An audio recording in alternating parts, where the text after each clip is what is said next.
You know, I was going to make a joke about how 2025 was bad and that with the start of the new year, we would be able to put the worst behind us. But given how the past 3 months have been into 2026, that's a little hard to do. Everything from the government covering up one of the biggest conspiracies ever devised, to corporate consolidation that threatens not only the jobs of those that work at WB, but a strangulation of our fourth estate, to the point where the common phrase, "there is no war in Ba Sing Se" from Avatar just becomes another motto of American news outlets. To list all of what's happened in the past 3 months would take hours, but suffice to say, 2026 is looking to be kind of just as bad as last year. However, 2025 was a pretty good year for movies. But the difference for me this year was that I didn't get around to watching as many films as I did in years past. In fact, while writing this video, I have seen less than 40 from this year. 40 films, which is very much below how many I usually see in a year. If you have a film that isn't on it that you would want to talk about, leave them in the comment section down below. Respectfully, please. But with that, let's get into what y'all have come here to see.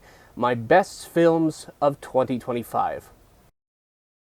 I'd like to begin by stating that every year I like to give a general theme for what the majority of my picks really represent for me. 2025 was a rough year for many of us, including me, who at the very tail end of the year, my grandmother and one of the biggest supporters of my channel passed away.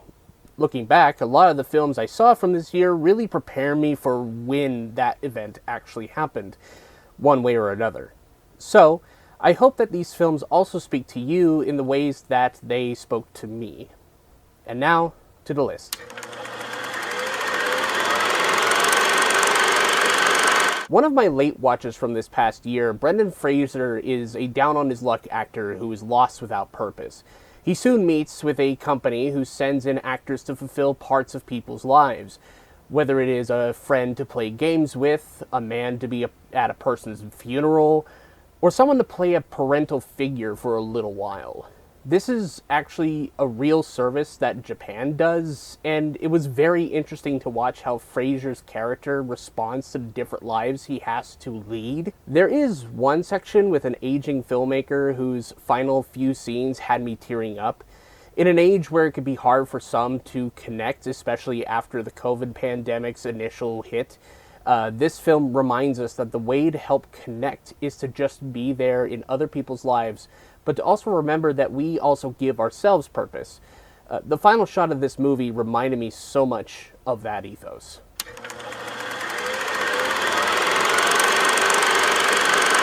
Zach Krieger's second film, Weapons, is such a memorable film. It has a great hook about missing children who just all of a sudden leave their parents' houses early in the morning with no trace of where they went.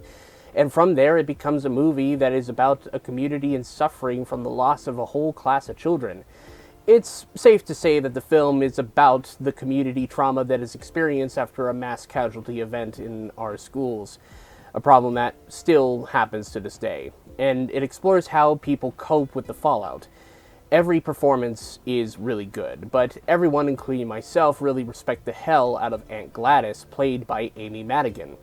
Some have argued that she could be this generation's Pennywise or Freddy Krueger, and honestly, I could see it.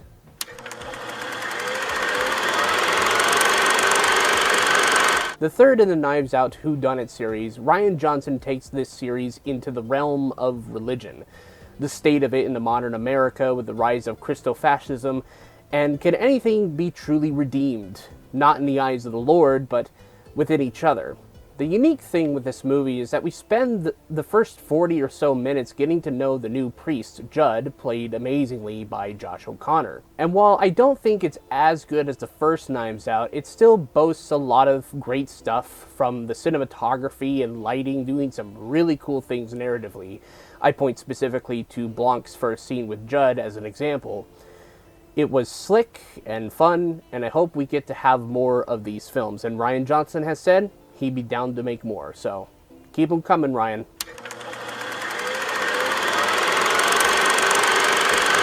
It is amazing what these past few years have done to the Predator franchise. What started out as a well-received direct-to-Hulu sequel with Prey soon turned into an anthology film with Killer of Killers, and now we are 3 for 3 with Predator Badlands.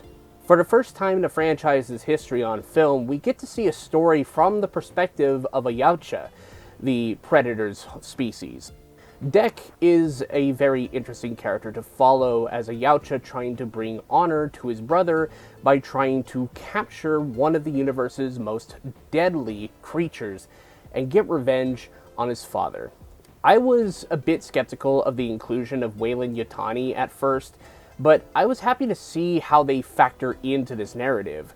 Because if Alien made us think that the corporation can be very alienating, the writers have found a way to showcase how they can easily be predatory as well in this universe. To be honest, I hope we get an Alien vs. Predator film out of this one day, hopefully with Dek returning in some way.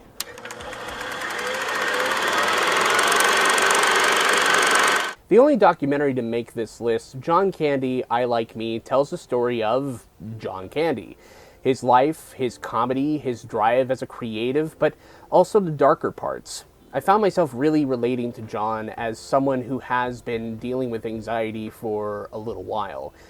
But the most surprising bit, which I won't spoil here, was a story of when he was around 30. There was something that he says that nearly broke me. I almost had to turn off the movie because there was something there that hit very close to home for me.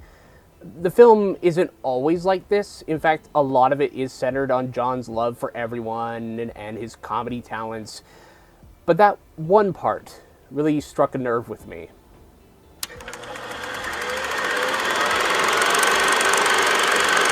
It's hard to believe that we are now on this franchise's 6th entry, and it feels like we could be in for a creative renaissance with the franchise. When I saw the trailers, I thought it was just going to be okay. But having seen this film multiple times now, it is one of the strongest entries in the series since the second film. At a time when legacy sequels seem to be all the rage, the film flips it on its head and suggests that all of the people who survived on one of these grand Rube Goldberg-like disasters survived for so long that they had whole generations worth of families that weren't supposed to exist. So now, death is just going down the family tree and pruning the branches to wipe clean the debt that was owed to death decades ago. And much like David Gordon Green's Halloween trilogy, it most certainly takes on one of the most familiar themes of these legacy sequels, and that is intergenerational trauma. Only this time, it makes the topic fun, nerve-wracking, and sometimes hilarious and gruesome. I also found myself almost rooting for some characters to live, but this is Final Destination after all. What really caps this off is the inclusion of Tony Todd in his last ever on-screen role. While it is the same general info dump scene Bloodworth usually does in these films, it is made all the more poignant by his improvised final lines. Not only giving a line that best exemplifies the meaning of this franchise, but it is a very thoughtful goodbye to his fans he's had over the years. It is a very emotional moment for many of us watching.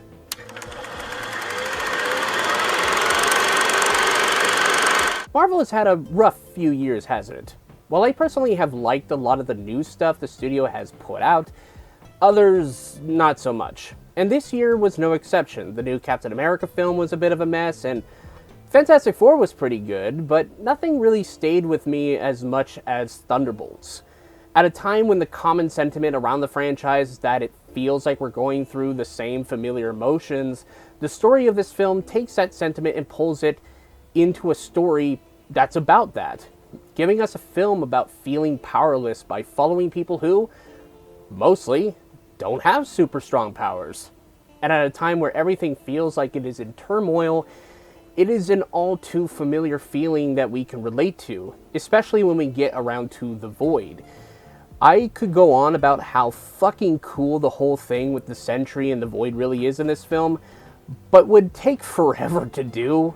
I didn't think Bob was going to be that big of a character, but now, much like a bunch of other people, I too am a big fan. I love a lot of this movie, from the character dynamics to the themes of ideation and power of community.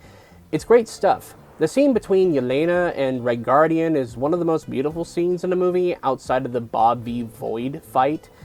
I saw someone say this film feels like an Avengers film meeting the moment of the 2020s. Like, if the 2012 Avengers represented this hopeful, optimistic era of American society, then Thunderbolts represents the absolute dreariness of the 2020s, and how the best way to combat it isn't by blowing up enemies, but by being there and being compassionate. That saves just as much, if not more lives, than having a big heavy battle full of lasers and punching. Thunderbolts is one of the best Marvel films in a long while for me.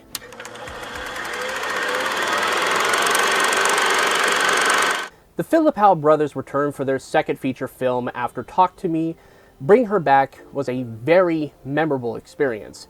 Everything from the terrifying performance by Sally Hawkins as a grieving mother who may have done some horrific things to bring back her daughter, to the grotesque violence that the brothers are known for from their Raka Raka days, to even the story of grief that is played out so very well. It reminded me a bit like Pet Sematary, but without the burial grounds. But instead is a story of the lengths we go to delude ourselves into believing we could bring back our loved ones.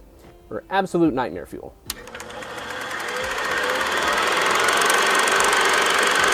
Bong Joon-ho has never been subtle about commentary. Snowpiercer and Parasite being commentaries about capitalism is about as easy to notice as a cold breeze being cold.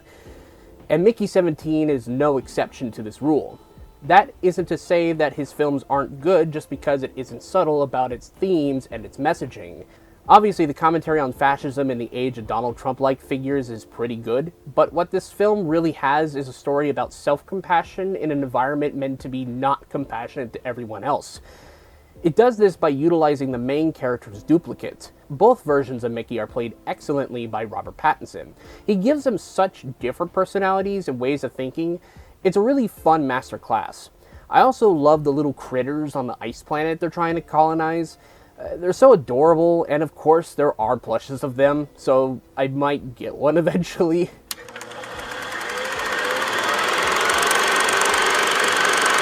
No matter how you view this film or about its politics on resistance movements in fascist states, I think what people may be missing here is that it is a story at its most center about the bonds between a parent and their child in the midst of the chaotic throes of modern-day America.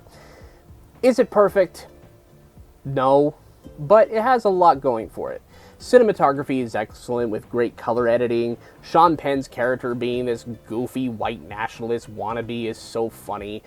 And it has some of the best performances of the year. There are plenty of videos out there dissecting what worked or didn't work about this film's politics. I'm not here for that discussion though. I was just here for a good time, and it was pretty good.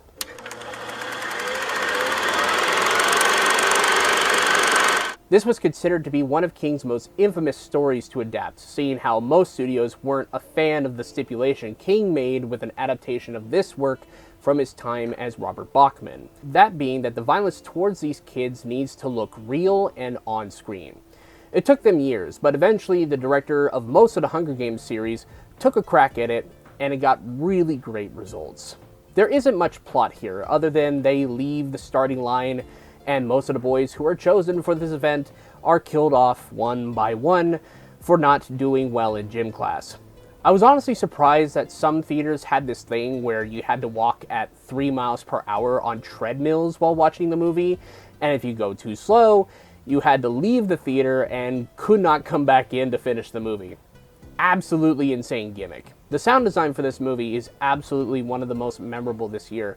My first viewing of this movie, it left me rattled on a level I had almost never been after a movie. I dreaded every time a rifle was fired. I was invested in the boys' stories, with some of the deaths being some of the saddest I've ever seen all year. And when we get to that finish line with people singing America the Beautiful as if it was a cult-like hymn, sent shivers up my spine.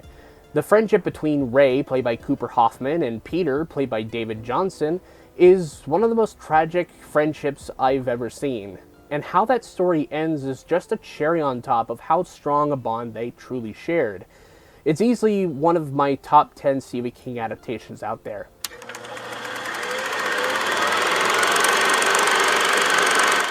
Speaking of Stephen King, there was another adaptation released this past year, and that was Mike Flanagan's The Life of Chuck. A very different story than a lot of the director's usual fare. The first act alone could have been its own short film, because I just felt it was that good. It is a film whose structure reminds me a lot of things like Memento and Arrival, only here it isn't just time that changes, but the space in which time operates. And this space makes up the multitudes of our lead character, Chuck. What I find really great about this movie is that a lot of the things that would be seen as setups in a first act for the rest of the movie happen at the very end. The structure seems backwards, but these beginning steps of a certain arc of the life of Chuck end up being the biggest revelations in the final 15 minutes.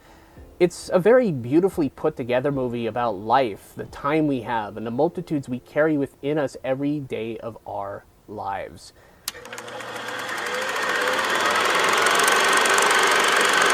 Ryan Coogler has been a director I always loved seeing. From his Creed films, Black Panther, and now Sinners, Ryan infuses heart and soul into any project he makes, and Sinners might be my favorite of his filmography outside of Wakanda Forever. Everything from the very gorgeous cinematography, the music made by Ludwig Göransson, especially in one of the film's most iconic moments at the club, and the magnificent cast with the likes of Delroy Lindo, Michael B. Jordan in an impressive double role as brothers Smoke and Stack, to Josh O'Connell, Haley Steinfeld, and the breakout star Miles Catton.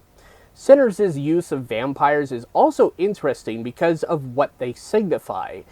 The vampires being cultural hegemony and the breakdown of individual cultures into a collective mass. Or, in other words, the vampires could signify cultural appropriation. There are other readings of this film to be had, but even outside of that, Sinners is one of the most original vampire movies I've seen in decades, and I wouldn't be surprised if it nabs a bunch of the Oscars this year. I mean, this thing has been nominated 16 times. It's that good.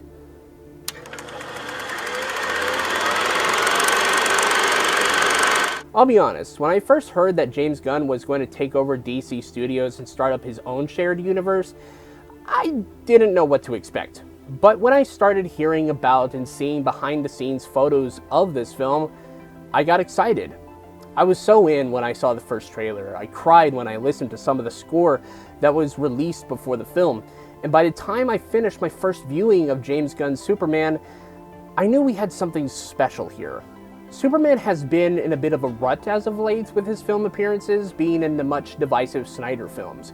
As someone who wasn't much of a fan of the way Cavill's Man of Steel was written, it was sad to see him leave the role on such messy terms. Gunn's Superman was a really great return to form of the Blue Boy Scout. David Cornsweet's Superman is his most human here. Not since the original Christopher Reeve film have I felt for Clark.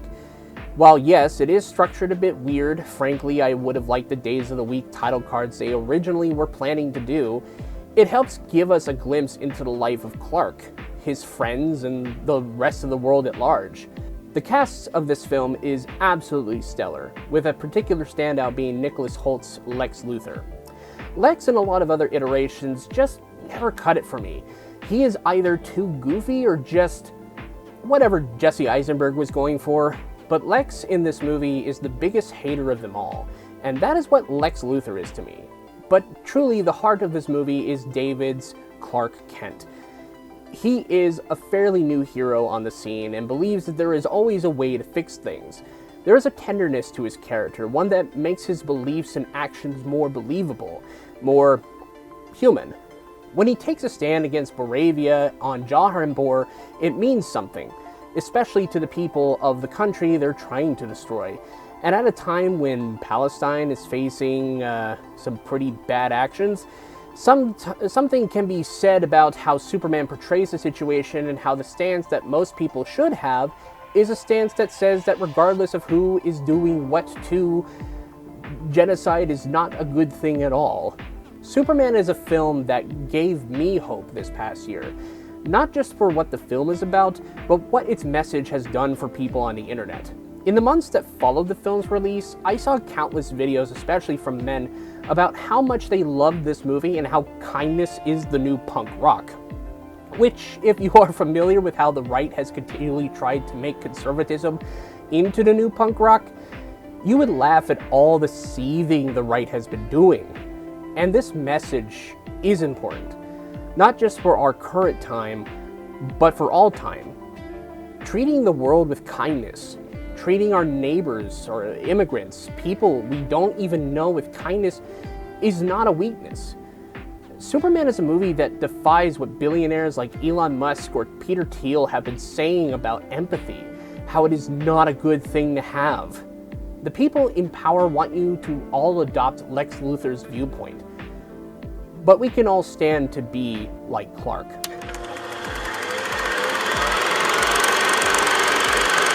And the final film I thought deserved to be in this list is an indie film by the name of Good Boy. One of the stories going around about this movie is how the film's central character, played by the director's dog Indy, has nabbed a few acting awards. And it's hard not to see why. One of the cool things about this movie is that after the film ended, I wasn't expecting much, like no post-credit scenes, but the director gave us the behind-the-scenes look of what it took to make this film. He spent 4 years with a very minimal crew and his own dog to make this movie and the effort they put into working its magic. You don't normally get a horror movie that is from the point of view of a dog, but the result of which tugged the heartstrings. A meditation on the bond between a dog and their owner, and how the potential death of the owner is viewed from the man's best friend. It truly is a one-of-a-kind movie, and the end was one that really stuck with me. The reason why I put this film last on this list is to end the video on this note. I don't know how long this whole life thing really lasts. None of us do. If you have a project you've been putting off, what is really stopping you from doing it? The people who made Good Boy finished their film even when it took them longer than most films. All it takes really is the determination to pursue these insane things. Follow those dreams, man. The world may be scary right now, and I honestly don't know if life will ever really return to the normal that we once thought of as normal. But if it is anything I've learned this past year, is that in order to truly live, it's to live as your whole self. Passions, loves, and all. So dust off that laptop, set up your cameras, paint your magnificent canvases. You might as well. No one can stop you.